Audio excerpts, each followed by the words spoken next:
Hi Charlotte, and this is Bookish Mama Blooms. I'm here today, first of all, just to say an enormous thank you to everyone who commented and thumbs up my last video, which is my first as Bookish Mama Blooms. I still haven't gotten through all your comments yet, so please don't be deterred if you want to leave a comment under this video. I do endeavour to answer everybody. If I've ever missed your comment in the past as well, that is always by accident. I've either sort of not noticed the notification, or sometimes YouTube likes to sort of archive things if it picks out words that it's not sure are complimentary, which is quite nice. So if you said you hated a book, I think it picks out the word hate and puts it in this little box that I can't see unless I go looking for it. So yeah, but all the people whose comments I saw, they were just amazing. I've just been riding on a high for the last couple of days, really. Really touched by how many of you have experienced similar things to me, and how many of you have messaged me either on YouTube or privately on Instagram. Has been quite a common way of getting in touch with me about the fact that it's really hard to be sensitive, and that it's nice to talk about being sensitive in a way that isn't suggesting you change the way you are. So I am so happy, and I feel really kind of buoyed by what you've all said, so thank you. So I've come here today. This is our new seat. This is not where I'm going to be doing booktube forever. I don't know why, but when I sit down in a seat like this, I feel really lazy. I think it's like I worked in retail for a long time, and you're not allowed to sit, like this.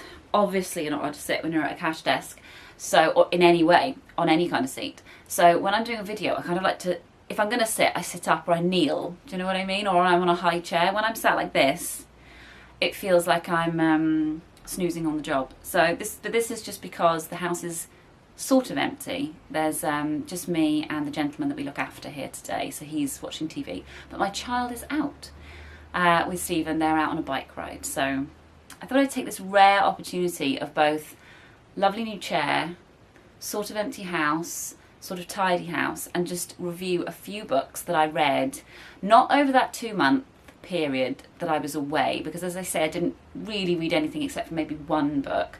But prior to that, I actually had a mad month of reading loads and loads and loads. I think it was almost like I knew that things were going to sort of come crashing down, and I was kind of it was a little bit too much of a manic reading session, really, but they were some really good ones that I got through, so I thought you might like to know. Jack is here. I don't know if you can see him. I don't know if he's in shot. Jack is my Womble dog. I don't think you've seen him much on camera because it's usually Eddie that sleeps on me. Okay. So first off, we have Tori Amos's Resistance, a songwriter's story of hope, change and courage. So if you know me but at all, you will know that I love Tori Amos. She is my goddess. I've loved her since I think I've discovered her when I was about 20, and I just went through all of her albums on repeat, and I just felt like I was born again, And if you're ever going through a hard time, I'd say especially if you're a woman, but actually that's not true. If you're anybody, especially if you don't feel that you fit into the mould, then I would get yourself a Tori Amos album. They're all good, so there's not one in particular that I would recommend, and just listen to it and just love it. And in the book, she's very much herself. It very much feels like her voice. I don't know if there was any kind of ghostwriter involved. You're never quite sure, are you, when it's a celebrity? But it really did feel like you were talking to her. And previously I've read Piece by Piece, which she did write with the writer Ann Powers, and that is a portrait of the artist, her thought and conversations. This kind of came out at the same time as the Beekeeper album, which is one of my favourite albums that she did. And that's an amazing book. That's about how she creates. If you're a musician or you're interested in how musicians work, that is the book for you. This is far more political, as you can probably tell by the title. This follows her, again, sort of from her youth, from her early days of piano playing, all the way to now. It takes you through the formative years when she was still trying to figure out her style, when record companies were trying to change her, when she became famous, but then went through experiences like touring. And one of the most informative sections of the book for me was when she's in New York launching one of her albums during 9/11. and she's got a young baby at the time, and she was just there for a few days to promote some things, and everything sort of changed overnight. It's I've read it a little bit in, I think it is in this one, some of her thoughts, but she goes into a little bit more depth, and she talks about the way that there's always these sort of political things going on in the background to make you or I feel a certain way. So she talks about how post 9/11 there were rules about what could be played on the radio, for example, and she wasn't surprised when she saw the list and saw that words like aeroplane, explosion, those kind of things were on the list of not to play. Fair enough. But then she saw John Lennon's Imagine on the list of banned things for American radio stations, and she goes into why is that, and obviously there's kind of this desire from the government to begin a war, you know, a war that we know now had nothing to do with 9/11 whatsoever, and was an excellent excuse to go into Iraq and, you know, just bomb some people for other reasons. So she goes into that, and it's really interesting because she then also decides to carry on with the tour that they had planned. A lot of bands had just cancelled their tours, either out of fear of there being any kind of terrorist activity, or just because they didn't feel it was appropriate. But her band decide they are going to carry on, so they travel all of America, all the back roads of America, in this very raw period straight after 9/11, and the things that she discovers from people, that there is so much more forgiveness and understanding than is portrayed on the media, for example, and that the people that they encounter that are upset and afraid are mostly more of the afraid, you know, and are getting their information from sources that are just getting them even more afraid. So that was so interesting. Then she goes on to take you into the current climes. I mean, this is clearly a response to Trump, and this is sort of pre our election results now. So obviously, you know, she's worried about what the future will hold. She also has a lot of family trauma at this time. You know, if you've gone through sort of personal loss with your family, I think this would be a really good book to read, but there are some quite raw bits, so just be warned. The loss of her mother is really, you know, tough to go through, but also really beautiful in the way that she discusses it. Her father is a preacher, so she's quite religious herself, but she also is very spiritual, which I just find the perfect mix, you know. She doesn't settle firmly on one side or the other. In fact, her albums are like that too, so if you've listened to them, you'll know that. I loved it. I would 100% recommend it, and it's a really quick read actually, and all of the chapters are sort of begin with her song lyrics from one of her albums. So I think you could probably read it in an afternoon. It took me a few days, but really, really good. Then, where should I put these? Don't disturb the dog. Then on another musical note, I read Will Young's To Be a Gay Man. So I don't know how well known Will Young is outside of the UK, but he was the winner of the first Pop Idol here. So I don't know if you've had Pop Idol in the countries that you come from, but it was kind of the, what's it called now? X Factor, I think it's called now, isn't it? So it was the original kind of pop competition, and he won it. It was a bit of a shock actually, because everyone thought that Gareth Gates was going to win it here. He won it. He is an excellent singer, and after the kind of schmaltzy stuff that he did post Pop Idol era, he's made really great music. I really like a lot of his stuff.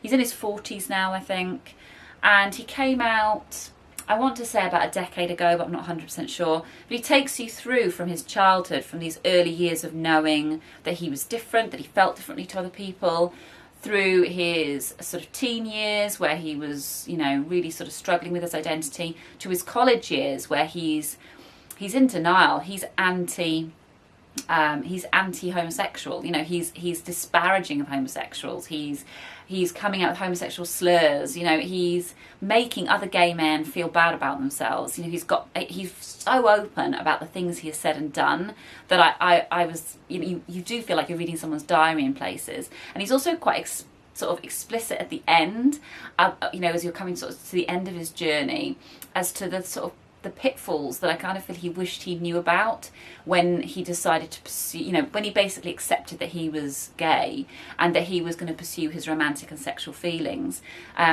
there are some really graphic but so honestly and heartfelt told stories about the things that happened to him, that I feel like this is the sort of book that if you are a young gay man, that would be so helpful to you now. And I just found his honesty really refreshing. He doesn't mention his family very much, and I assume that is done consciously. But because he is so open in every other aspect, it kind of feels like a little bit of a hole, and you think to yourself, is it because he's made this conscious decision to leave them out? You know, because he's a famous person and he maybe doesn't want that kind of intrusion on their lives? Or is there, you can't help but wonder, is there some kind of lack of acceptance that's led to him having this very conflicted relationship with his own sexual identity? I don't know. I do think it's enormously sad that when he released this a few months ago, very shortly after that, just as the promo was starting, and the promo must have been hard enough with the coronavirus pandemic, he lost his twin brother. So I feel like I want to support and promote this book even more, because I can't imagine, given his battles with mental health, and the mental health aspects of it are really interesting as well. Again, he's frank, he's funny, he's very, very honest about his experiences when he goes into rehab and things like that. I can't imagine how he's had to deal with the loss of his brother, who also suffered from depression at this time. So yeah, if you have the book on your shelves, pick it up and give it a read. It is another really quick read, actually. It's massively spaced out, which I quite like, because it just meant that I felt like I'd read a really long book, when I don't think it's actually that long. But it's definitely worth your time, so I would recommend. And then the last book I'm going to talk to you about is Don't Touch My Hair by Emma Dabiri. Emma is an Irish writer. She grew up in Ireland. Her mother is white Irish and her father is black, and Nigerian, I believe, are his roots. And this is a sort of, I don't know what this classed as history. Yeah, I would say this is a history of black hair. And there's so much in it that is just really, really fascinating. So I think what you maybe expect to read about is the political aspects, and the race aspects and the racism and the stuff like that. But what you actually learn loads about as well is the culture. You also learn about the sort of beauty and care aspects, which I found fascinating as well. And she sort of comes from a position of having grown up in Ireland, where there were no hairdressers for black hair. She would go and see her cousins and they would teach her a thing or two, but on the whole she was kind of on her own, and how frustrating that was, and how she doesn't want that for her children. She talks about the social aspects of braiding hair, and how it can take days, and how it's a sign of kinship, and typically female to female bonding. I just loved it. Every page was interesting and contained sort of information I didn't know. Also, like, even, you know, it doesn't matter if you can relate to something or not, but so the scale, she says here, she's got this little scale of hair and the curliness of it. And she says black hair starts from 3A, which is that one there, although there are plenty of non-black women who have this curly hair texture too. And as we work our way to the world of the 4s, we move further away from what is considered good hair. For the record, I'm around 4B. Shout out to my Nigerian ancestors. So on this scale, I'm probably like a 3A. I do have very curly hair, but as she says, that is considered good hair. And, you know, everything I know about having curly hair backs that up. That at this level of curly, it just provokes quite a lot of compliments now that I'm an adult. It didn't do that when I was a child.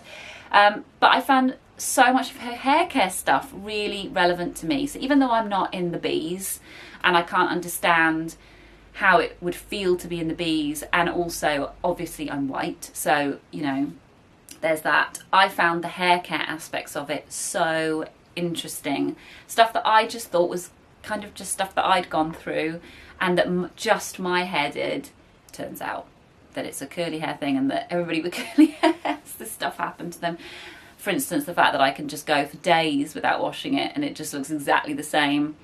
If anything, it just looks drier and drier, and I end up washing it to put a bit of moisturiser in it. So yeah, stuff like that I found really interesting. And then just her going into the math stuff is so interesting, and kind of a little bit too over my head, but she shows the sort of complexity of, I wonder if there's a picture I can show you, the complexity of some of the braids and the way that they relate to mathematical formulas and like fractals and stuff like that. It's amazing. I don't know how these artists, which is what they are, do what they do. So there we go. So there's some nice non-fiction reads. I kind of have read a lot of non-fiction. Fiction is where I've fallen short, so maybe I'll try and find some fiction to talk about next time. Don't think I have anything else to say.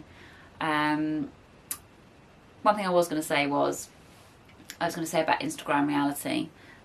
Loads of you seem to follow me on Instagram because I really struggle. If you've got an Instagram account and a YouTube account and your handles are different, tell me who you are, because sometimes I'm talking to somebody and I'm pretty sure that it's a person I talk to on Instagram, but I'm not 100% sure because your handle is slightly different, so just let me know if that's the case. But yeah, I was on Instagram the other day, and what I used to do when I was Tired Mama is I used to always share a picture of my bath, which is like, it's just so Instagrammable. It's obviously set up for Instagram. It's got like ivy trailing in it. It's, you know, I'm one of those people. And I share a picture of my bath with my book balanced on the side of the bath, and it's really difficult to get a shot because Idris's toys, like what you can't quite see in shot if I get it right, is that just underneath the bath are like 5,000 dinosaurs and cars that he's been playing with, and then also toilet rolls and stuff like that you would normally find in a bathroom. So I'm constantly like kicking stuff to the side so that I can get my amazing picture of the book and the bath, you know, looking just perfect. But we recently got a bath caddy which goes across the middle of the bath. But the one that I bought, because I just one of those late night purchases, didn't look at the measurements, and the bath we've got is quite wide. It was like one of those, I don't know, do you have Gumtree where you are? It was a Gumtree bargain. My bath was £50. I just can't get over that. I feel like somebody might have died in it because I don't know why anyone would sell a bath that cheap. It was perfect. It's like got feet. Anyway, freestanding, it's gorgeous. So anyway, very wide. The bath caddy did not quite fit across it. So it's literally hanging by like half a centimetre on either side. But no, great, this is great for Instagram, who cares? So I put the book on the bath caddy with like candles and everything, you know, to look extra swish. And then after I'd taken my picture, I took the book off and got in the bath and started to read. And I just completely forgot that there was a bath caddy there. And I bathe in about 6 inches of water, because even I would typically bathe in like this much water, but ever since we've got that bathroom in there, the water doesn't reach. It's a really long way from the boiler, so you have to wait for like what feels like an hour for the bath to fill. So I bathe in a really small amount of water, so I feel like I'm always turning to warm up the other side of my body that's not quite in the water. So I did one of my turns and kicked my leg, and oh, my knee wouldn't click then. Kicked my leg in the air and just kicked the bath caddy up, and the candle, and one of them was huge. It was like one of those old, is it an altar candle? I can't remember what they called them now. Is it an altar candle? Kicked them up in the air, and they're just hot wax just everywhere. It was all down my legs, it was all floating. Thankfully the flames didn't touch me, and the water I bathe in is extremely hot, so I didn't actually feel like it burnt. But I did wonder if I should have taken a picture of all of this floating wax, and then like, yeah, that's the reality. So I just wanted to, that's gone. I was going to try and work that in. I planned to tell you that story at the very start of this video, and I was going to try and work it in, but I just couldn't think of a segue. Right, I'm going to go now. Will I be able to reach the off button with you on here? I don't know. I hope you're all having a lovely weekend. It's Sunday here. Is it Sunday? Yes. Hopefully I might even upload it now. You never know. And I won't delete it this time. That's what I did to the last video. I deleted it. So if you watched it and you commented and then it disappeared, it's because I deleted the whole video and had to re-upload it. Right. I shall see you soon. Take care. Bye.